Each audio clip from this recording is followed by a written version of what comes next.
जय हिंद दोस्तों, फिर से स्वागत है आपका न्यूज़ JMK में। सेक्टर 40 गुड़गांव में महिला की हत्या के मामले में पुलिस ने 2 आरोपियों को गिरफ्तार किया है। गिरफ्तार किए गए आरोपियों का कहना है कि उन्होंने महिला की गला दबाकर हत्या की थी। हत्या का कारण पैसे का लेन देन बताया जा रहा है। आपसे अनुरोध है कि इस खबर को ज़्यादा से ज़्यादा शेयर करते चले और हमारे चैनल को फॉलो करना न भूलें। इस संबंध में पुलिस ने आगे बताया कि मृतका को एक सूटकेस में बंद कर जंगल में फेंक दिया था। बाद में पुलिस ने उसका शव बरामद किया था। पुलिस के अनुसार पीड़ित मृतका रिया पश्चिम बंगाल की रहने वाली थी। वहीं हत्यारोपी दिनेश कुमार उत्तर प्रदेश का रहने वाला था। रात को लगभग 2 बजे ये मेट्रो स्टेशन के पास मिले थे, जिसके बाद रिया दिनेश के साथ उसके कमरे पर गई। आरोप है कि इन लोगों ने पहले शराब पी, बाद में दिनेश ने हत्याकांड को अंजाम दिया।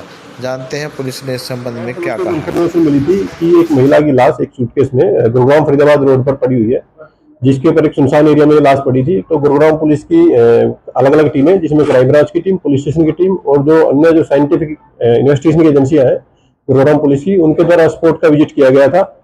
और इसमें जो कठिनाई जो सामने आ रही थी ये थी कि मृतक महिला थी, इसकी पहचान किसी के द्वारा नहीं की गई थी। तो पुलिस के द्वारा इसमें साइबर की हेल्प लेते हुए और अन्य साइंटिफिक इन्वेस्टिगेशन करते हुए जो मृतक महिला थी, इसकी पहचान प्रवीण के रूप में हुई थी और जो कि स्थायी रूप से पश्चिम बंगाल की रहने वाली थी और करीब 32 वर्ष इसकी उम्र थी।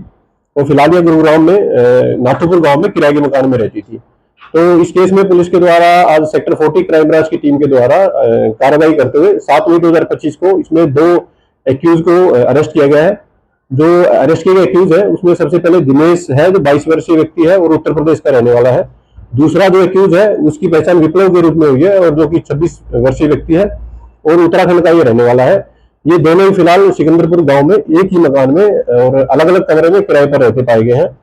पुलिस के द्वारा इन दोनों एक्यूज से इंटरोगेशन की गई है। तो इंटरोगेशन में जो राजे दिनेश है उसके द्वारा बताया गया है कि 2 मई 2025 को सुबह के टाइम में करीब 1-2 बजे के आसपास सिकंदरपुर मेट्रो स्टेशन के पास से इसके द्वारा इस महिला को लिया गया था और वो इसको साथ लेकर के अपने कमरे में ले गया। वहां पर इन दोनों के द्वारा शराब पी गई और शराब पीने के बाद में इनका पैसे को लेन देन को लेकर के कुछ आपस में झगड़ा हुआ। इसी झगड़े के दौरान दिनेश ने अपने हाथों से गला घोट करके इस महिला की हत्या कर दी।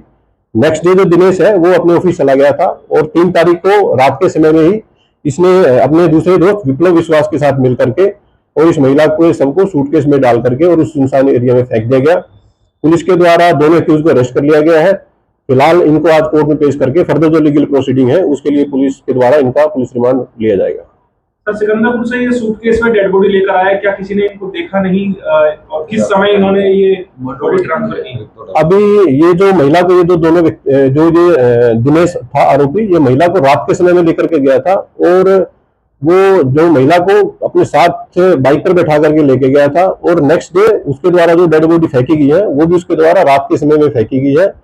जो अन्य जो पेंडिंग प्रोसीडिंग्स है उनके लिए पुलिस इसको आज पेश करके पुलिस कस्टडी में लेगी और जो अन्य इसके द्वारा इस मामले में जो भी पूरे घटनाक्रम रहा है उसकी जांच के लिए जो फर्दर प्रोसीडिंग है पुलिस के द्वारा की जाएंगी। सर, कितने पैसों को लेकर विवाद हुआ? अभी एक्यूज है, एक्यूज को कोर्ट में पेश करने के बाद इससे एक डीप इंटरोगेशन की जाएगी और उस इंटरोगेशन के दौरान ही पूरी जो चीजें हैं उनका खुलासा पुलिस के द्वारा किया जाएगा। सर, हत्या कैसे की गई? जो आरोपी है दिनेश, इसके द्वारा अपने हाथों से और जो मृतका है उसका मुंह दबा करके इसकी हत्या की गई। सर, ये दोनों की प्रोफाइल कैसी है और आप गुरुग्राम पुलिस से इन तक पहुंची कैसे?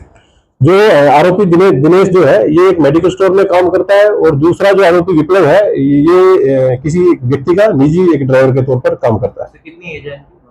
जो आरोपी दिनेश है उसकी उम्र 22 वर्ष है और विप्लव जो है उसकी उम्र करीब 26 वर्ष के आसपास है। सर, ये ब्लाइंड केस था, पुलिस को इसको सुलझाने में क्या क्या चैलेंजेस फेस करने पड़े? और देखिए, इसमें जो प्राथमिक तौर पर तो ब्लाइंड मर्डर था, जिसमें ना तो जो मरने वाली महिला थी उसकी कोई पहचान हो पाई थी और ना ही आरोपियों के बारे में कोई सुराग था। तो प्राथमिक तौर पर जो मृतक महिला थी इसकी आइडेंटिफिकेशन ही सबसे बड़ा चैलेंज था और जिसको कि क्राइम ब्रांच सेक्टर 40 की टीम के द्वारा इनके द्वारा बड़ा ही अच्छा काम करते हुए और इस पूरे केस को सुलझा लिया गया। सर, पहुंची कैसे? पुलिस इन दोनों का? पुलिस के द्वारा इसमें साइंटिफिक इन्वेस्टिगेशन का सहारा लिया गया है। पुलिस के द्वारा इसमें जो घटनास्थल था सिकंदरपुर मेट्रो स्टेशन के आसपास का, इसमें बहुत से लोगों से पूछताछ की गई है और जो आसपास के सीसीटीवी फुटेज है उनको चेक किया गया है और अन्य जो भी हमारी साइबर क्राइम की टीमें हैं उनसे इसमें मदद लेकर के आरोपियों को अरेस्ट कर लिया गया। सर एक आखिरी सवाल कि किस चीज के पैसों को लेकर विवाद का? जो महिला रात के समय में इस व्यक्ति के साथ में गई थी और अभी इस पूरी चीज के खुलासे के लिए उनको रिमांड पे लिया जाएगा और जैसी जो फैक्ट इन्वेस्टिगेशन में सामने आएंगे पुलिस उसके अपनी कार्रवाई फर्दर है जो जारी रखेगी। अभी तक इस तरह की कोई बात इन्वेस्टिगेशन में सामने नहीं आई है। जो एक्यूज है और जो महिला है वो दोनों एक दूसरे को नहीं जानते थे, फिलहाल तक इनके द्वारा ऐसा बताया गया है और जो फर्दर जो इंटरोगेशन होगी उसके बेस पर जैसा अगर ये कुछ अपने स्टेटमेंट में कुछ चेंज करते हैं तो उसके अकॉर्डिंग पुलिस अपनी इन्वेस्टिगेशन जारी रखेगी। सर महिला करती क्या थी? महिला माथुपुर गांव में किराए के मकान में रहती थी और स्थायी तौर पर ये पश्चिम बंगाल की रहने वाली थी। Thank you.